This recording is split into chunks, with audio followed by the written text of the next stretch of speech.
Os Estados Unidos, bom moço, Capitão América, policial do mundo, o rei da tecnologia, da propaganda, de Hollywood, Disney, acabou. Acabou.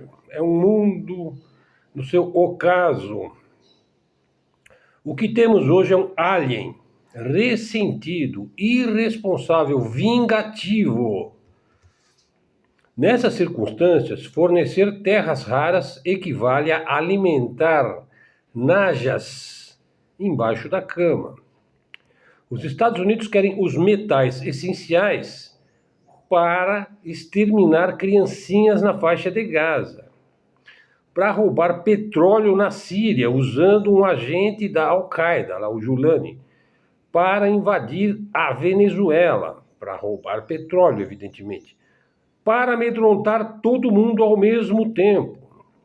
A China não deveria fornecer nenhum único grama dos valiosos metais, sem os quais eles não fazem celulares, aviões, mísseis, motores e por aí vai, né? Veja, e Pequim acaba de mover mais uma peça de xadrez no tabuleiro global, né? Veja, não é por meio de uma empresa privada chinesa, vamos entender aqui, ó. Então, não seria uma gigante petrolífera estatal? Veja, eu acho que é praticamente a mesma coisa, se dizer uma empresa privada chinesa de grande porte, que é uma gigante petrolífera estatal. Eu diria que é a mesma coisa, né? A China Concord Research Corporation assinou um acordo de 20 anos para desenvolver 2 campos petrolíferos venezuelanos. Na Venezuela, vai investir mais de $1 bilhão inicialmente para bombear 60 mil BPDs. BPDs é barris por dia, né? Barris por dia, até 2026. É mais do que um acordo de energia, né? Para Caracas, a capital da Venezuela, é uma tábua de salvação de capital, né? À prova de sanções, né? A China não sanciona todo mundo, a China só quer fazer negócio, né? Criar infraestrutura, fazer o que ela faz de melhor, que é comércio, né? Negócio da China, né? Garantindo a participação chinesa, além dos laços entre estados, com a PDVSA, que é a estatal petrolífera venezuelana. Para Pequim, né, é uma violação, digamos, assimétrica aí das sanções do trumpismo, né, que é a extrema-direita americana, né? Veja, uma operadora privada, entre aspas, fincando uma bandeira de longo prazo nas maiores reservas inexploradas da OPEP, onde as grandes empresas ocidentais gostariam de pegar tudo, né? A ideia agora do bolsonarismo é derrubar o Banco do Brasil, né? Então vamos lá, pessoal, já demos a nossa introdução aqui no nosso canal Luz no Fim do Túnel. Depois eu falo melhor sobre o canal. Vocês que me seguem já o conhecem, né? O Banco do Brasil denunciou aí à Advocacia Geral da União, a AGU, uma série de postagens, porque na verdade hoje tudo gira em torno de postagem, né? Eles estão mais preocupados com o tweet que fulano, ciclano, beltrano colocou do que propriamente conosco, com os povos, com os cidadãos, com os pagadores de impostos, né? Nós viramos assim carne de vaca, né? Nós estamos apenas dentro do contexto, como um dado menos importante da realidade, né? Então uma série de postagens foram feitas na última semana nas redes sociais, com informações inventadas sobre o Banco do Brasil, né? E isso levou, veja só, essas coisas funcionam, né? Incitou a retirada maciça de recursos por correntistas, né? Daí o banco enviou um ofício, né? Mencionando aí os ataques nas redes sociais, que começaram aí no dia 19, na terça-feira. Há um vídeo feito pelo Bananinha, aquele que mora lá nos Estados Unidos, né? O Eduardinho, no dia 20, e o deputado federal, que recebe, se não me engano, R$ 136 mil de nós, dos contribuintes brasileiros, para conspirar contra o Brasil lá nos Estados Unidos, né? Vai vendo. E esse deputado federal, né, que para mim se devia chamar apenas o putado federal, afirma que o Banco do Brasil será cortado das relações internacionais, o que o levará à falência. Ele fala isso rindo, né? Feliz lá junto com seu amigo, né, o neto do presidente, do ex-presidente Figueiredo, né? Veja, o Eduardo tem mais de 1,7 milhão de seguidores em seu canal no YouTube, né? O Estadão procurou o deputado, mas não obteve resposta. Aí a presidente do banco, a Tarciana Medeiros, reclamou publicamente desse movimento de boicote ao Banco do Brasil. Isso tudo no dia 19 e 20. Daí o Banco do Brasil denunciou outros autores, como o deputado federal Gustavo Gayer, que vocês sabem é do PL, né, o partido da neodireita, o advogado Jeffrey Cicchini, que defende o ex-assessor da presidência do governo do Jairzinho, o Felipe Martins, né? Bom, e segundo o banco, essa série de postagens aí são difamatórias e contra a soberania nacional. A nossa época é globalistas versus soberanistas, é isso, né? Na comunicação à AGU, os advogados alertam que esses ataques configuram crimes contra o Estado Democrático de Direito, contra a soberania nacional e contra o sistema financeiro nacional, além de representar violação de sigilo bancário e difamação. Então ele quer, assim, coibir esse tipo de informação golpista, né? Porque as redes sociais podem ser usadas com excelência como uma fonte fácil de se criar golpes e contragolpes, né?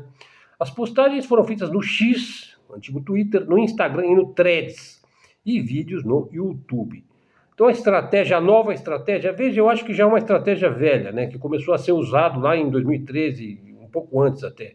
A nova estratégia consiste em coagir, ameaçar e colocar instituições financeiras, por exemplo, o Banco do Brasil, contra o STF, né? A ideia é essa, né? Tentar lançar a cisânia, né, nas instituições nacionais, né? Pessoal, e aí, vai ter guerra mundial? Não vai? Eu já fiz um vídeo só sobre previsões, né? Inclusive trazendo aí as previsões de um famoso astrólogo indiano, né? Feitas para 2026. Dá uma verificada aí nesse vídeo, onde eu faço previsões para 2026, né? Veja, segundo a inteligência artificial, em caso de uma guerra mundial, né, seria a terceira, né? A terceira guerra mundial. Nuclear. Dessa vez ela vai ser nuclear, né? Os primeiros alvos seriam Washington, District of Columbia, capital dos Estados Unidos da América, e Nova York, Londres, Paris, Moscou, Pequim, Seul e Tel Aviv, né? Segundo a inteligência artificial de maneira geral, né? Washington é vista como um dos principais pontos de ataque porque abriga a Casa Branca, né? O Pentágono, centro de comando militar e político dos Estados Unidos. Um ataque ali teria um grande impacto, né? Inclusive psicológico, né? Muito chapéu de alumínio ia arrancar os cabelos de alumínio, né? Nova York, sede da Bolsa de Valores, sede da ONU, né? de Wall Street, né? Terra enfim, é considerada aí um epicentro financeiro e diplomático, né? A destruição de Nova York paralisaria a economia ocidental em boa parte, né? Sobretudo a economia dos Estados Unidos, do Reino Unido, da Europa. Bom, assim, o epicentro dessa bomba deveria ser lá a sede do BlackRock, né? Ou do Vanguard, State Street, enfim, tem que pegar os três ao mesmo tempo, né?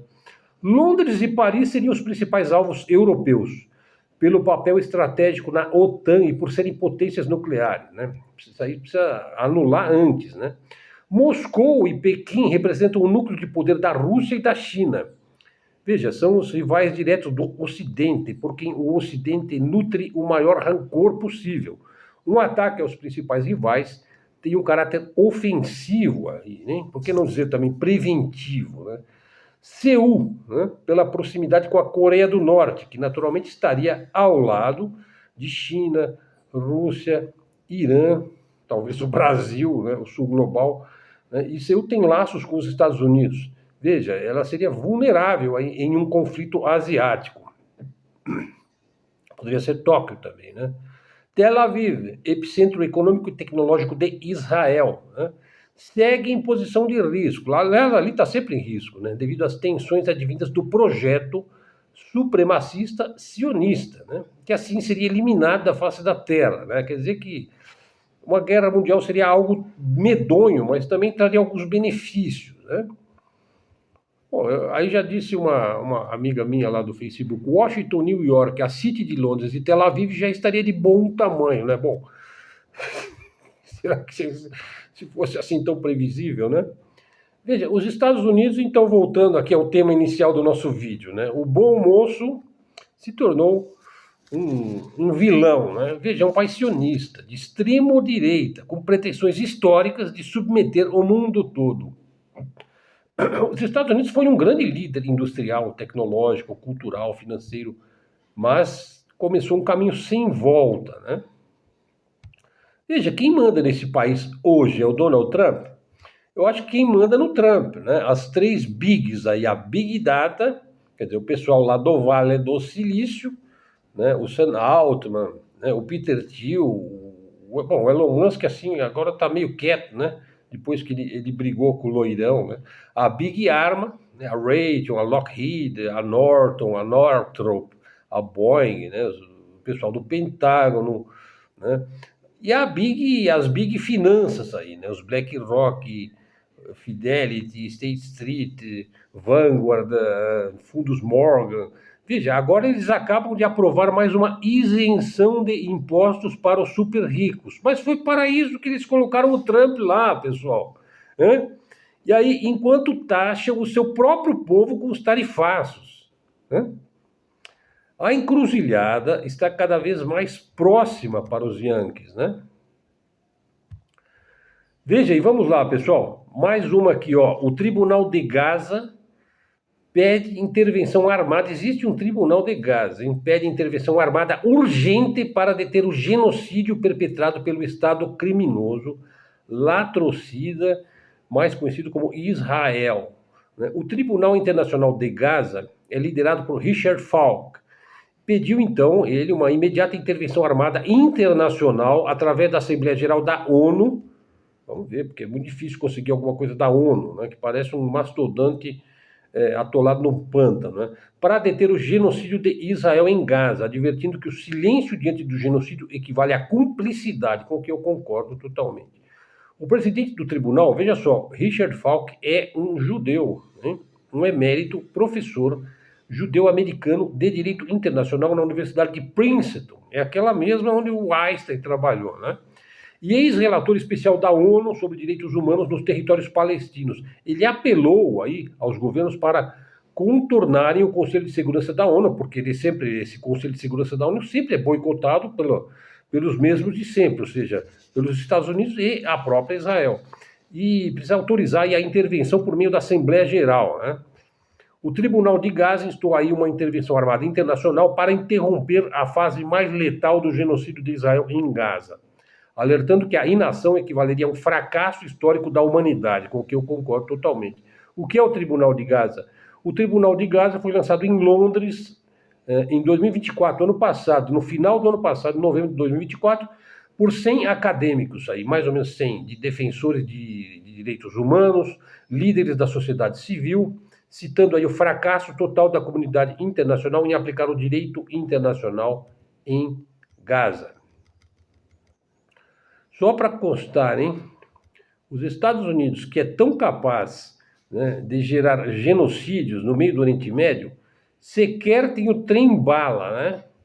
Veja, o trem-bala, eles não têm o trem-bala. Então, o que dirá, então, desse novo trem aí, que a China acaba de construir, aí o sistema de transporte de carga pesada mais rápido e limpo do mundo, né?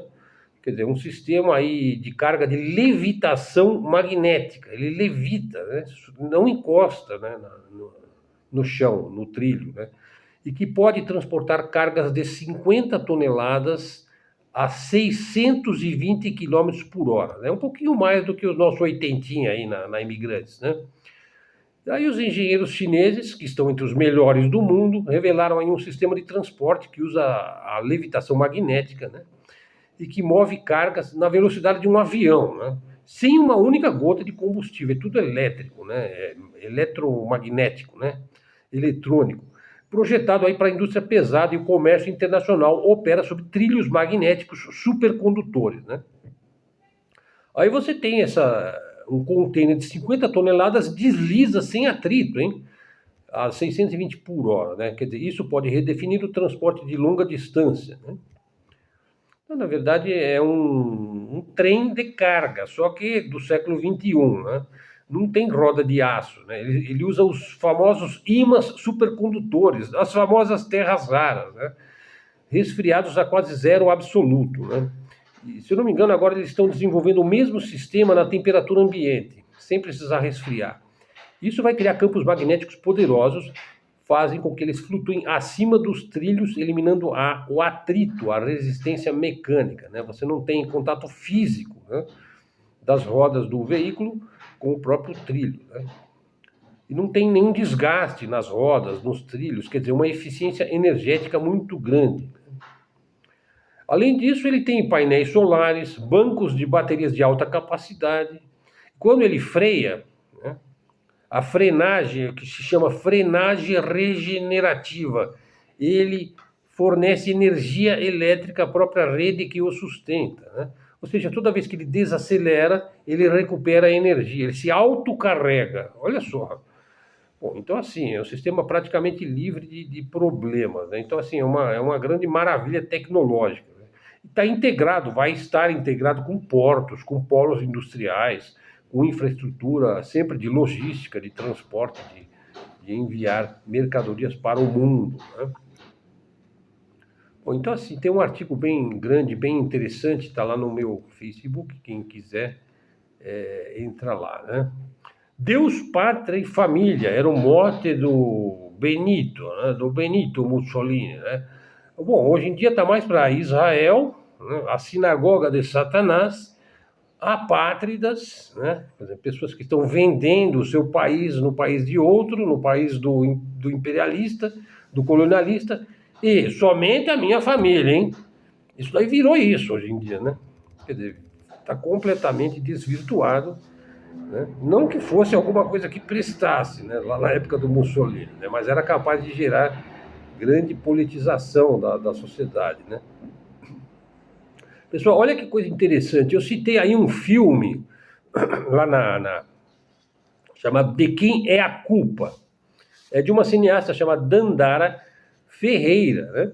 E assim, gerou toda uma série de polêmicas, o pessoal louco lá, o pessoal tico contra o teco, né? O pessoal que ainda acredita em metacapitalismo. Pessoal, o metacapitalismo não existe. O capitalismo já era metacapitalismo lá no final do século XIX, hein? Quando ele se uniu em holdings, em trusts, em cartéis, né, em monopólio, já era metacapitalista lá no final do século XIX, né? Aliás, antes mesmo, hein? Outra coisa, o pessoal também acredita em esquerda versus direita. Pessoal, acabou. Esquerda liberal está falida. E direita limpa e pura, imaculada, não existe, pessoal. Não existe mais nada disso. Hoje em dia, ou você é soberanista, né, e advoga aí pela emergência do sul global, dos BRICS, né, de uma nova fase, de uma nova situação, ou você é globalista aí, seja de direita, seja de esquerda, ou você é globalista aí da linha do... Enfim, vamos lá, pessoal. Então, assim, aí teve uma série de debates lá, porque eu falei desse filme, né? O De Quem é a Culpa. A Dandara Ferreira, cineasta, vai escancarar os crimes cometidos pela presidência do Brasil de então, durante a crise do Covid-19. Então, o filme, assim, já está apavorando o espectro bolsonarista. Mas olha, crianças, não tremam, meninos e meninas. O filme vai ser lançado, segundo o que se disse, em 2026. Então não reajam, né? Não sejam reacionários, né? Bom, aqui uma notícia aqui da Folha de São Paulo. A diplomacia chinesa aproveita com excelência cada sanção, cada tarifa, cada operação militar dos Estados Unidos, né? assim, é mais ou menos assim, fazendo um resumo, cada sanção, cada tarifa, cada operação militar do Império Sionista do Caos, né, que é o Império Yankee gringo aí, é respondida pela China com igualdade de condições, parcerias e negócios frutíferos para ambas as partes. Então, essa visão estratégica de longo prazo que tem caracterizado a China, né, pós-revolucionária, porque a China hoje é a China capitalista, com o socialismo à moda chinesa, né? Essa visão estratégica aí tem sido mais atrativa para os povos e países do que a visão imediatista e bang bang, né, do imperialismo. Os países estão deixando os Estados Unidos e Israel de lado e deixando-os para trás, né? Aí tem todo um artigo lá publicado aí anteontem aí na Folha de São Paulo, né? Veja, e falei de BRICS, né? Mas de onde veio os BRICS? Veja, o Jim O'Neill, economista do Goldman Sachs, foi o primeiro a prever os BRICS? Não, não foi, né? O Agostinho da Silva, notável intelectual e historiador português, já previra muitas décadas antes os BRICS, né? Na verdade, eu acho que a ideia dos BRICS já veio no século XIX, com Dom Bosco, né? Quando ele teve a visão da ferrovia em X, né, que ia cruzar o Brasil de cima a baixo, né, de norte a sul e de leste a oeste. Veja, o Jânio Quadros mencionou os BRICS, não com esse nome, né? Geisel conhecia. Aliás, o Jânio Quadros, né, um tipo, aí, uma espécie de Bolsonaro de bigode, né? Ele mencionou, né? Aí, inclusive, ele foi deposto, né? Veja, o fato é que o famoso ministro do exterior e da diplomacia russo, Lavrov, procurou o Celso Amorim, que, aliás, o nosso eterno aí, ministro das Relações Externas, é um leitor de Agostinho da Silva, né? E daí propuseram aí o início de uma parceria cultural. Veja só, nunca se tratou de um bloco contra o dólar, né? Como pregam aí os macartistas. Veja, é um bloco voltado à cultura e amizade entre povos e países. Por que não? Veja, nesse momento, os BRICS crescem como um bloco comercial, né, e naturalmente incomoda o Império Sionista, né? Veja, ninguém mais cai no conto do genocida, né? Israel ataca preferencialmente civis, né, dando forte preferência para crianças e mulheres, sempre sob a esfarrapada desculpa de estar combatendo o Hamas, né? Países do mundo, univos. Lembra dessa frase? Trabalhadores do mundo, univos, né? Afastem-se dos Estados Unidos e Israel, né? Bom, falar um pouquinho aqui, hoje não podia deixar de falar da Venezuela, né? Veja, a tomada da Síria, lá com o Julani, lá da Al-Qaeda, né, ação perpetrada aí pelo Mossad, né, com a CIA, né? Tomada da Síria, e aí o Assad foi embora, recebeu um avião lá do Putin e foi passar sua aposentadoria lá em Moscou. Veja, a tomada da Síria foi por petróleo. Essa que é a real. Eles estão lá roubando, tem comboio lá, levando o precioso óleo negro, né, para as refinarias, né, ou já refinado, bom, não sei esses detalhes, né. A invasão da Venezuela, que não vai haver, eu não acredito que vai haver, mas pode ser, né, é por petróleo. Veja, em 2014, a ExxonMobil, né, começou a explorar petróleo em Essequibo, região historicamente pertencente à Venezuela, que foi roubada muito espertamente pela França, né? Está lá a Guiana Francesa, né? A Venezuela chiou lá em 2014, veja, no mesmo ano do Maidan lá na Ucrânia. Veja, e o Obama, ele meteu sanções, boicotes, confiscou o ouro da Venezuela em Londres, bloqueou suas contas no exterior e sufocou economicamente o país, né, de Maduro, ou de Hugo Chávez. Veja, mas o Maduro não é o Hugo Chávez, né? Ele não tem a mesma grandeza, vamos dizer assim, a mesma capacidade que o Chávez, mas ele resiste, já há bastante tempo, aliás, né? Veja, ele tem o apoio das Forças Armadas e das Forças Populares bem armadas. Veja, a Venezuela é um país armado. As milícias, os milicianos bolivariano, né, que tem uma grande diferença, né, entre a milícia, né, que está conjugada com a facção aqui no Brasil, né, para objetivos particulares, do que uma milícia nacionalista, bolivariana. 4,5 milhões de milicianos, ou seja, é um país armado. Vai lá, Yankee, corre, vai, bota o porta-aviões lá na frente. Você precisa de outro Vietnã, né? Na América Latina, como você diz, né? Veja, é fácil, lá só tem índio pedindo esmola. Vai lá, Yankee, vai ser fácil, né? Detalhe, o Yankee nunca deixou de comprar petróleo da Venezuela, né? É engraçado, né? Sempre o petróleo, né? Pessoal, olha só, propaganda é a alma do negócio, né?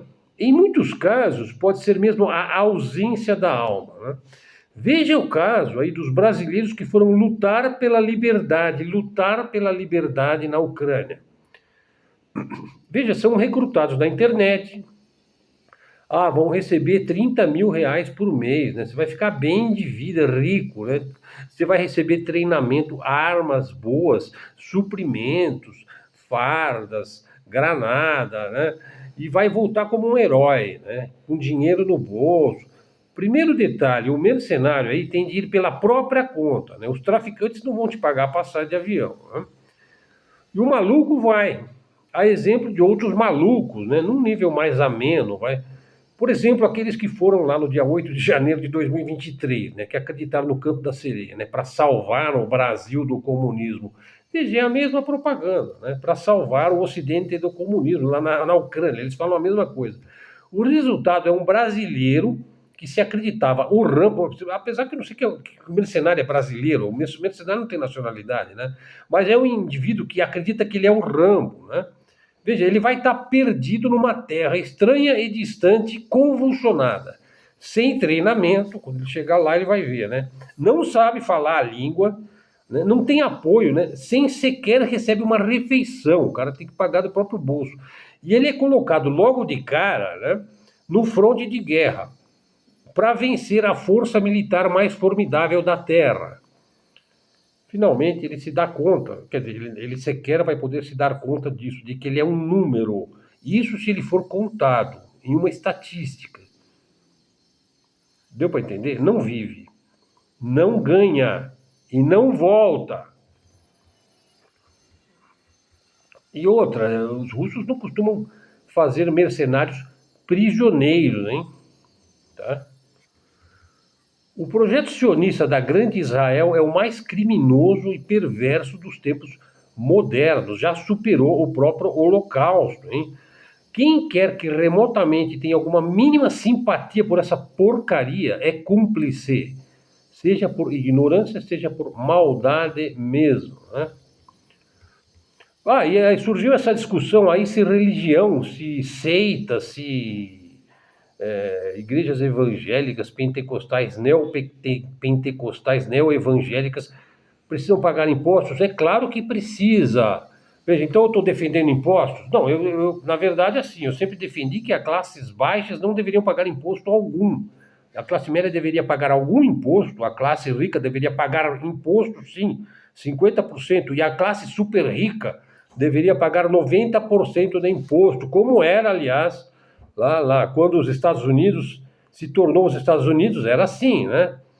Ué, mas agora não é mais, né? Agora a classe super rica não paga imposto algum, a classe rica finge que paga algum imposto, a classe média paga um colosso de imposto e a classe baixa paga todo o imposto que você puder imaginar no mundo. A religião é um negócio, religião é um negócio, precisa pagar impostos. Aliás, deveria pagar uma alíquota maior, né? Porque ela é muito rica, né? Quanto maior for sua abrangência quantitativa, né? Então é assim que eu penso, né, pessoal? Dou o meu pitaco aí, né? Há uma notícia aí, a Petrobras foi a terceira petroleira mais lucrativa do mundo no primeiro semestre de 2025. Veja, é impressionante aí o potencial que ela teve e que ela tem e que ela continuará tendo, né? Aliás, eu acho que foi um dos motivos aí da Venezuela não ter entrado para os BRICS, é alguma coisa que envolve Petrobras, Saudi, Aramco, ExxonMobil, algum jogo ali, hein? O fato é que a Petrobras foi a terceira petroleira mais lucrativa do mundo em 2025, quer dizer, no primeiro semestre, né? Registrou um lucro líquido aí de 10 bilhões, né? Quer dizer, uma alta de 140% em relação ao mesmo semestre do ano passado. Veja, é a melhor colocação da Petrobras desde 2020, quando ocupou o segundo lugar. Ou seja, a Petrobras tem uma expressiva produção de petróleo e gás, né? O que nós precisamos é de refinar o nosso próprio petróleo, né?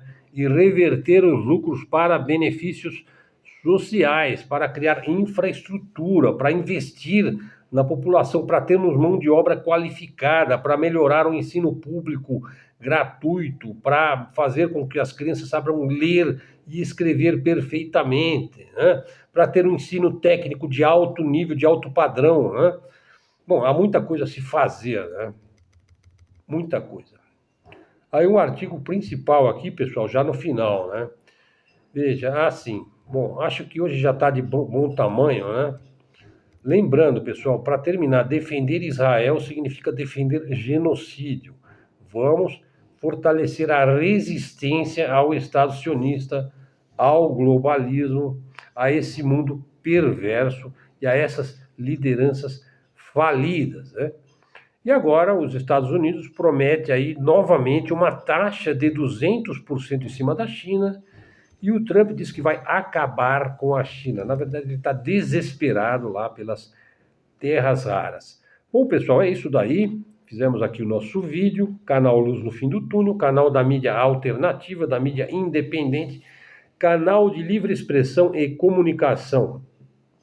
O canal está monetizado, você pode se tornar membro do canal, enviar aí um super sticker, aí um Pix, como você preferir, se quiser ajudar o canal, isso é totalmente opcional, né?